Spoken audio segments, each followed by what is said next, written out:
Salut à tous, c'est Loïc, bienvenue sur Tout Berzingue. Aujourd'hui on se retrouve à Mulhouse, devant la Cité de l'Automobile, la fameuse collection Schumpf, un musée incroyable que j'ai déjà visité une fois et là c'est avec un grand plaisir que je reviens pour vous faire une vidéo. Allez, c'est parti.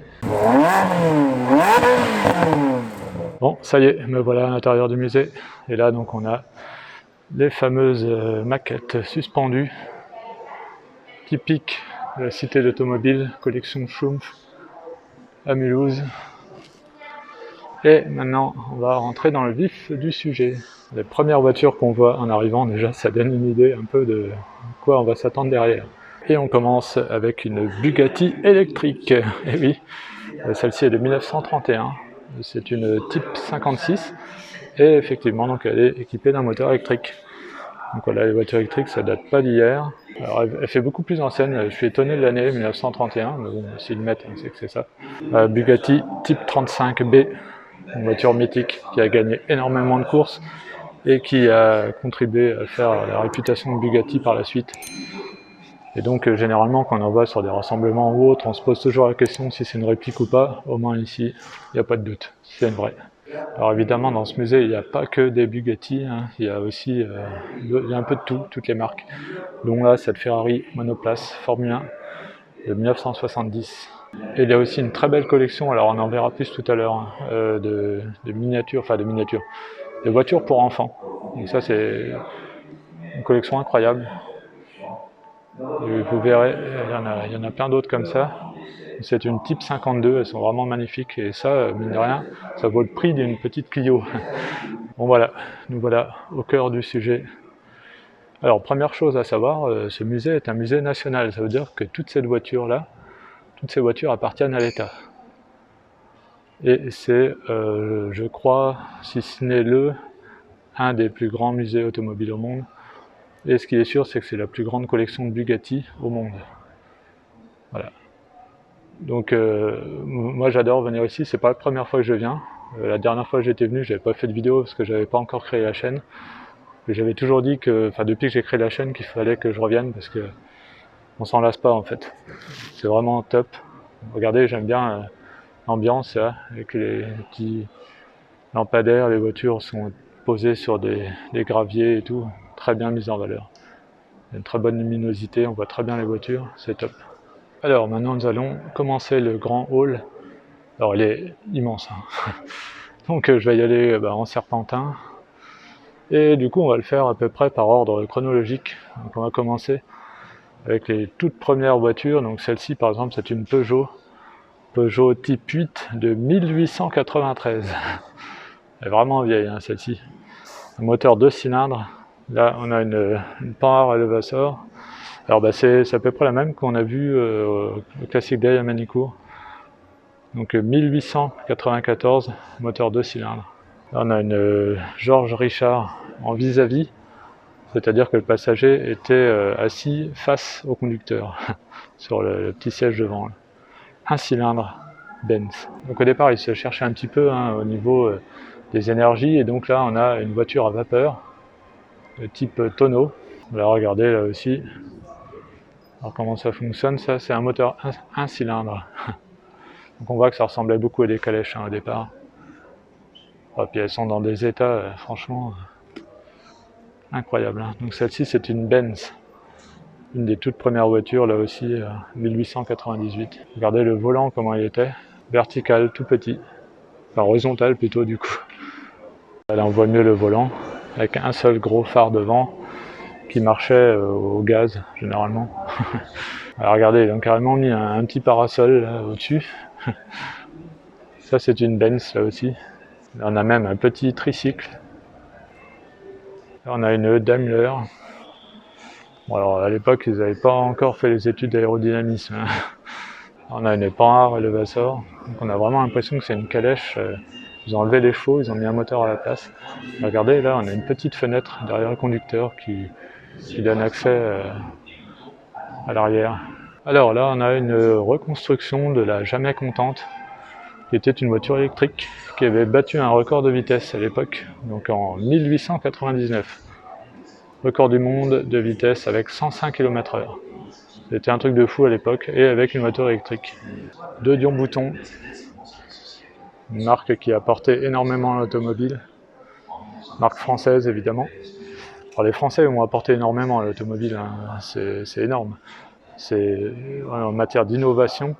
D'ailleurs, on peut même quasiment dire que l'automobile a été inventée par les Français, hein, avec le fardier de Gougnot par exemple, qui était, on peut dire à peu près la première automobile, quoi. Ça devait être excellent de voir ce genre d'engin dans les rues à l'époque. Ouais, il ne devait pas y en avoir beaucoup, hein.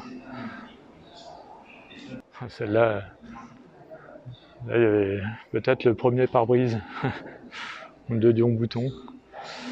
Alors je passe rapidement parce que j'ai vraiment pas le temps de tout vous montrer, déjà que je pense que la vidéo va être longue, mais je ne peux pas m'attarder sur tous les véhicules, même s'il y aurait beaucoup à dire, mais la vidéo elle durait 3 heures, quoi. Donc ce que je vous encourage à faire, c'est de venir visiter le musée, parce que franchement, c'est à faire au moins une fois dans sa vie. C'est comme le festival of Speed à Goodwood. Un passionné de voiture, c'est à faire, et dans ce musée-là aussi. Une Renault de Dion Bouton. Voilà, la petite voiture verte, c'est une Piccolo. Et je crois que le mec qu'on avait dessiné, il avait dû picoler. Le moteur est pas très gros, hein. Alors ici, nous avons une Brasier, une marque française de luxe. Et c'est une marque qui me tient à cœur, puisque, bon, je dis assez souvent en ce moment, mais vous le savez, je suis pompier volontaire et on a eu une Brasier de 1918, camion de pompier, que j'ai toujours connu, jusqu'à ce que malheureusement elle brûle. Donc un jour je vous ferai sûrement une vidéo là-dessus. J'ai conduit cette voiture, c'est moi qui m'en occupais, et un jour malheureusement elle a brûlé dans l'incendie de notre caserne, comme quoi ça peut arriver, caserne de pompiers qui brûle. Et voilà, ça m'avait vraiment touché quand c'est arrivé, c'était en 2016. Un jour, je pense que j'ai toujours dit que je ferais que je vous fasse une vidéo sur cette voiture, cette histoire là qui lui est arrivée. Et voilà, donc c'était une Brasier. Voilà, la Brasier sur le côté. Magnifique. Bien voilà, justement, en parlant de camion de pompier, en voilà un. Et à côté, on a une Renault Landaulet. Alors ici, on a une Rolls-Royce de 1912. Elle est pas jeune, hein. Peut-être même une des premières Rolls. À côté, on a une Hispano Suiza jaune. Je ne sais pas si c'est sa couleur d'origine, mais c'est marrant. Là, on a le châssis d'une Rolls-Royce. Donc voilà ce que je vous disais. Donc là, en plus, déjà, regardez, on voit le moteur là, qui est énorme. Il est magnifique d'ailleurs. Et donc voilà, comme je vous disais tout à l'heure, voilà ce qu'achetaient en gros les clients à Rolls-Royce. Et après, pareil, comme Bugatti, ils allaient voir le carrossier de leur choix pour leur faire la voiture. Une Lancia 1912. Alors là, on a des toutes petites Bugatti. Une Type 19 ici, bébé, ils appellent ça, 1911. À côté, une Type 13 de 1913. Elles sont toutes petites. C'est un peu le début des voiturettes peut-être. Ah, une Brasier encore. Type 8 HP 1910. Le symbole de Brasier, c'était un trèfle à 4 feuilles. Mais bon, malheureusement, ça n'a pas porté chance à la nôtre. Bon, alors ça, j'adore. Une Talbot Type 26C. Oh. Ah, ça, je suis fan de ces voitures. Les cigares roulants. Les Formule 1 d'époque. Comme les Bugatti tout à l'heure, là, on a des toutes petites voitures, la Peugeot. Type BB 1913. Voilà. Alors là, on a un truc comme une chaîne de fabrication avec des robots. Là, c'est marqué appuyer ici. Alors, on va voir ce que ça fait.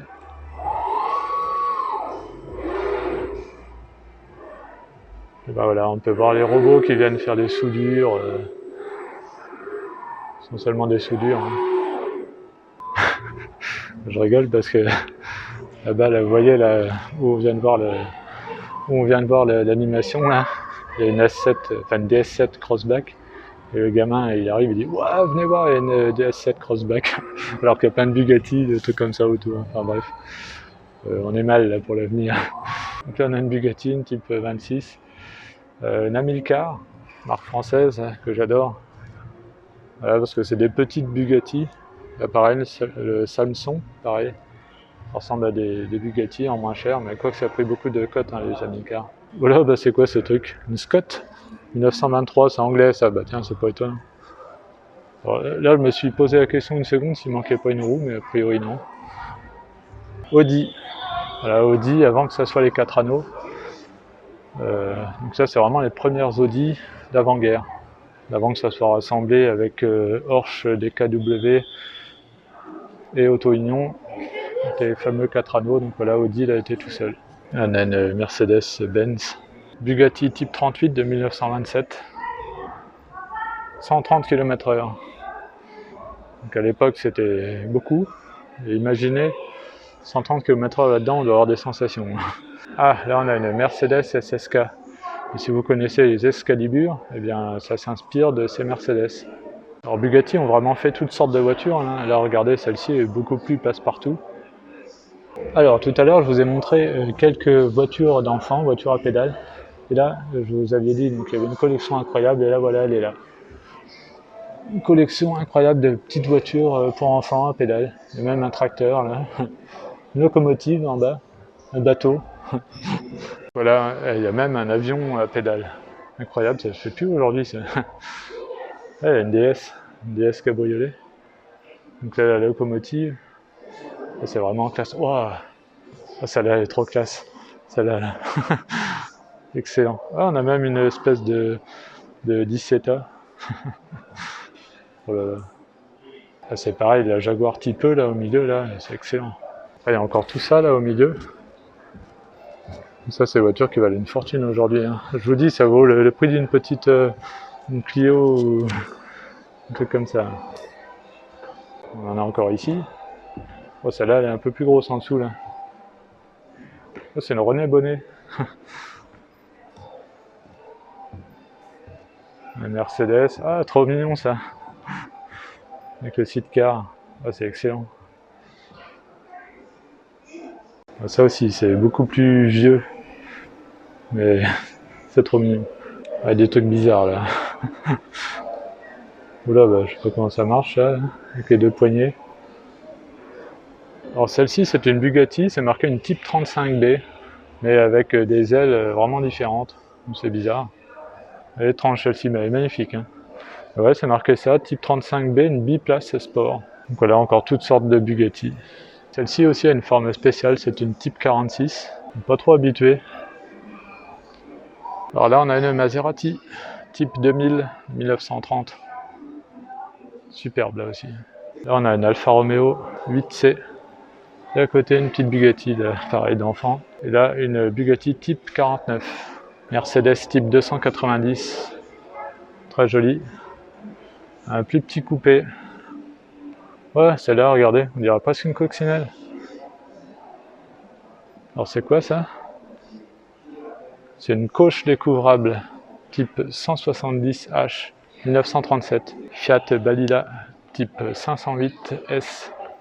Et alors là on a une magnifique Alfa Romeo 8C de 1936. Alors ça c'est une beauté. Pour excellent. Déjà c'est énorme. Le capot est hyper long. Et alors tout profilé comme ça et tout, c'est incroyable. Encore une Alfa Romeo 8C en 2,6 litres.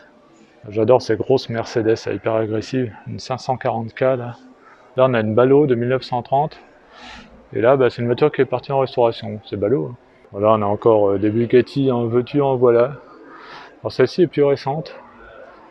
Elle est de... Enfin non, 1934 finalement non. Bon, il y a quelques voitures populaires quand même. Hein. Une traction. Mais bon. Encore une ici. Là on a quelques voitures plus populaires. Un Peugeot 201, 202. Et après des Renault. Juva 4 berline. Et une Amilcar ici. Sympa cette Amilcar. Alors après on revient du côté de Bugatti, là il y a une Type 57 cabriolet 1936 qui est assez jolie. Pareil on a une berline, une Type 57C de 1939. La même en rouge 1938.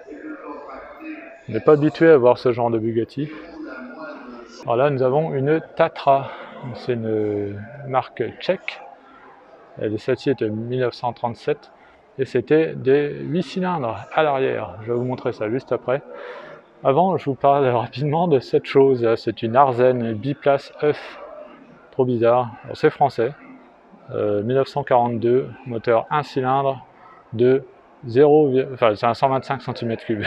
80 km/h quand même, hein, cette histoire. Et puis là, on a une chose horrible, une Arzen, c'est français, la baleine. C'est vrai que ça ressemble un peu à une baleine. C'est bien moche, hein. 1938, voilà, 160 km/h avec ça. Et donc je reviens vite fait sur la Tatra parce que j'adore le design déjà, avec le gros phare à l'avant là, c'est particulier. Et aussi l'aileron derrière. Ouais, c'est vraiment des formes bien spéciales. Et là, donc le V8 est là-dessus. Non, V8 ou... Enfin, il y a 8 cylindres. Je ne sais plus s'il est en V ou en ligne. Mais voilà, on a 8 cylindres là-dessous, à l'arrière. Donc c'est une voiture, même si c'est une voiture tchèque, franchement, elle n'était pas du tout ridicule.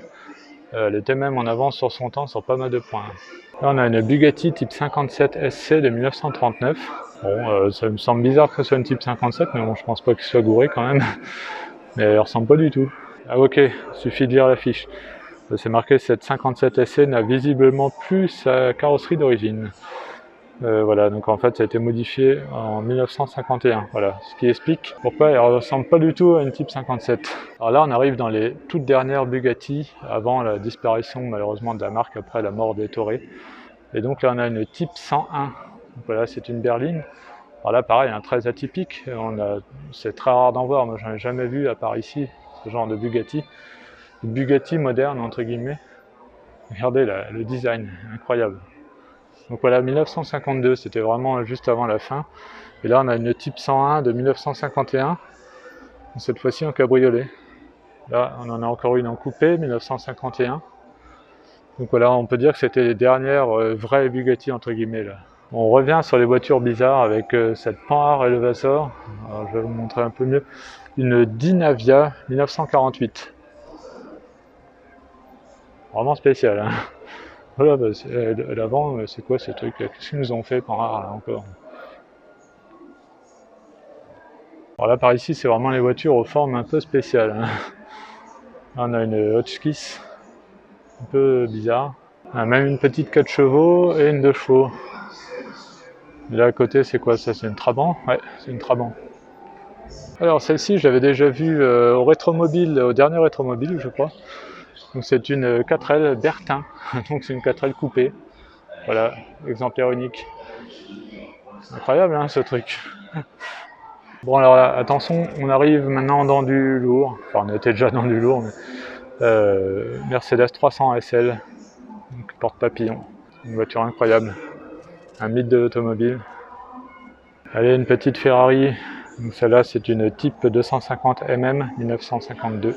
À côté on a une Alfa Romeo biplace Type C52 1953, Ferrari 500 TRC, Ferrari 250 GT. Là, on a une petite Lotus Super 7. Allez, on va balayer. Là, on a une Alpine 110 berlinette, Renault 5 Turbo 2. Et là, on a une chose. Je ne sais pas ce que c'est que ça. Qu'est-ce que c'est que ce truc? Une Ellipsis. Et là, petite Ferrari 512 TR. Alors là, je vous invite à aller voir. J'en ai essayé une celle de Johnny Hallyday, qui a été vendue aux enchères récemment. Je l'ai conduite. Donc si vous n'avez pas vu la vidéo, je vous invite à aller la voir. Alors en face, on a des voitures qui ont marqué l'automobile. On a une DS, une SM, donc avec le moteur Maserati, l'époque où Maserati appartenait à Citroën. Et là, une voiture très spéciale, une ANSU RO 80. On en a une au musée, à l'Autosport Museum de Châtillon-Coligny. Donc c'est un moteur rotatif. Voilà, déjà à l'époque. Et il y a aussi la boîte de vitesse qui est un peu spéciale puisque c'est une boîte manuelle mais il n'y a pas de pédale d'embrayage. Ouais, c'est un peu bizarre. Bon là on a une Simca 1000, bon, classique. Et là une voiture très spéciale, alors je vais vous la montrer de sur le côté. Voilà, on a une Aston Martin Lagonda. Donc ça c'est une limousine Aston Martin. Et oui, c'est une Aston Martin. On dirait une voiture américaine. La première fois que j'en ai vu, j'étais ado. J'ai cru que c'était une grosse américaine, et quand j'ai vu le logo Aston Martin, j'ai dit attends, il y a un souci. Mais non, c'est bien une Aston Martin. Et le tableau de bord est très spécial, là on le voit pas bien, il est en état incroyable celle-ci. Le tableau de bord est tout numérique, et à l'époque c'était révolutionnaire. Alors maintenant on va passer dans une partie consacrée à la course automobile. Donc là on va voir que la France on est très loin d'être ridicule, alors vraiment très loin. Là par exemple on a une Delage 1908, à côté on a une Bugatti type 13 1921. Là regardez la lignée incroyable qu'on a de voitures de malades. Là on a une Serpollet, alors ça par contre je connais pas du tout, le radiateur là il est pas très discret devant. Panhard et Levasseur, et là regardez-moi ça, on a une Bugatti. Oui, c'est une Bugatti et c'est une biplace course type 32 de 1923. Ça, si c'est pas incroyable ça. Et alors ça, ça allait à 289 km/h. Il fallait être couillu pour faire ça. Il y a un 8 cylindres dedans, de 2000 cm3, 2 litres quoi. Voilà, et regardez-moi cette alignée incroyable. Franchement, non, mais... il n'y a qu'ici qu'on peut voir ça. Une alignée comme ça de Bugatti, toute véritable, hein. Il n'y a aucune réplique dans l'eau. Hein. Donc voilà, là on a une Type 35, voiture incroyable qui a marqué l'histoire de Bugatti et de l'automobile même. Pour avoir gagné énormément de courses, on a une Type 51. On peut voir que sur le 51, le radiateur est un peu plus large. Et là, on a une Type 35C encore. Et regardez-moi ça, c'est aligné la Type 35A, Type 35C, Type 37. Très peu de différence entre ces voitures. C'est le moteur en gros. Amilcar. Et là encore Bugatti. Encore des types 35. Alors celle-ci est spéciale, c'est une 51A 1932. On n'a pas le fer à cheval, c'est bizarre, mais elle est siglée Bugatti. Là on a une BNC. Alors ça j'aime beaucoup. Très jolie. Marque française. De toute façon, généralement tout ce qui est bleu, bleu était la couleur de voitures de course des écuries françaises, donc généralement tout ce qui est bleu c'est français. Celle-ci est magnifique. Un type 35A biplace sport, 160 km/h là-dedans. C'était énorme à l'époque. Encore des types 35, en veux-tu, en voilà. Type 37 à côté. Et là pour changer une petite Mercedes, et là Panhard et Levasseur. Alors ici ils ont recréé une grille de départ de course. Donc avec des voitures, pareil, incroyables, hein, là, les Maserati. Les Grand Prix des années 30, les deux dernières. Là, là aussi c'est des Maserati. On arrive même dans les années 40. J'adore ces voitures-là, les cigares roulants, j'appelle ça. Voilà, malheureusement, il y avait beaucoup de morts pendant les courses à ces époques-là. Donc là, on a une Ferrari, celle de devant. Là derrière, on a une Ferrari, la rouge, et là devant, une Talbot Lago Record. Moi, je suis fan de ces voitures-là, je les trouve vraiment superbes. Ça devait être très joli à voir. Alors, là-bas, on a une Gordini, la bleue, là. Là devant, une Ferrari F2 1952. Des Gordini encore la bleue. Après c'est des Maserati, les rouges, et une Bugatti là-bas. On va aller la voir de plus près parce qu'elle est bizarre. Ouais, c'est une Bugatti spéciale, hein. On n'a pas l'habitude d'en voir des comme ça. Hein. Là regardez-moi cette alignée. Non, mais... un truc de fou. Un truc de fou. Et là on a la même en face. On va les passer une par une. Là pareil, il y a une voiture incroyable, une Ferrari 250 LM pour Le Mans. On reste dans le 24 heures du Mans avec une Panhard et Levasseur, une CD. Pareil, voiture française. Hein. Une Ferrari type 450 AM de 1954. Bon, alors là, une très belle Maserati. C'est une biplace sport, une 300S. Oh, ça, c'est magnifique. Ça. Alfa Romeo là-bas, une 8C de litre 9B 1938. Oh là là là là, encore une Alfa 12C course en biplace 1938. Là-bas, encore une 8C 1937. Et là, une Bugatti absolument magnifique. Grand Prix type 59, le 59-50B de 1938.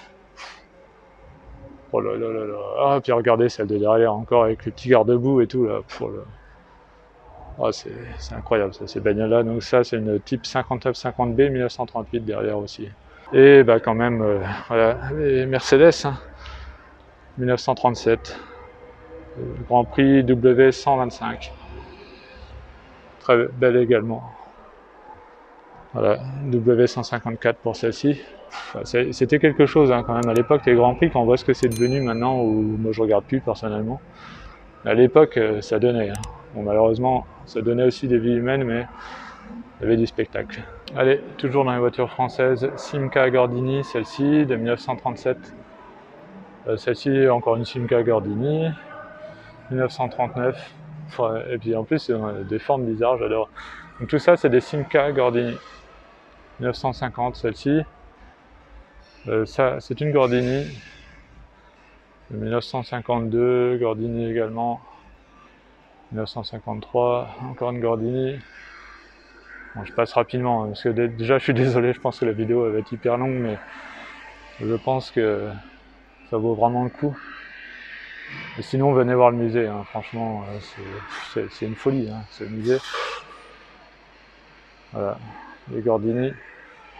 Bah voilà, en parlant de Gordini, beaucoup plus connu, R8 Gordini.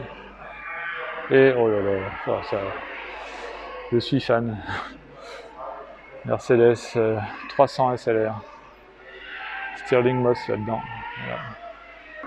Une folie, une folie. On continue dans les folies avec cette Porsche 908. Alpine. Et Audi 24 heures du Mans, ces deux-là. Après on a bien sûr quelques Formule 1, enfin il y en a deux. Les Benetton. Et donc voilà, une grille de départ de Formule 1, donc on peut voir l'évolution. Donc là on a des Renault en premier plan. Bon, ils ont encore évolué. Hein. Il y a déjà celle-ci, je ne sais pas de quand elle date, 2009, hein, mine de rien. Ils sont déjà plus toutes jeunes, mais ça fait déjà bien moderne. Et là, on va remonter dans le temps. Notre Jordan Peugeot, Benetton Renault là-bas, Williams Renault. Ça, c'était les bonnes époques. Voilà, là, j'avais 10 ans. Et là, je suivais. Là, là il se passait des choses. McLaren Peugeot là-bas. On a une Renault. Renault Elf. Et après, alors là, par contre, on fait un bond en arrière. Avec des Ferrari. Une Ferrari 56B. Et Lotus. Un petit Lotus Formule 1.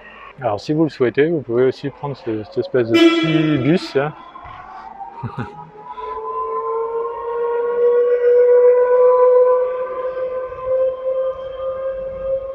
Bon, alors là, je suis en plein montage et je me rends compte que la vidéo dure 45 minutes, ce qui est un peu beaucoup.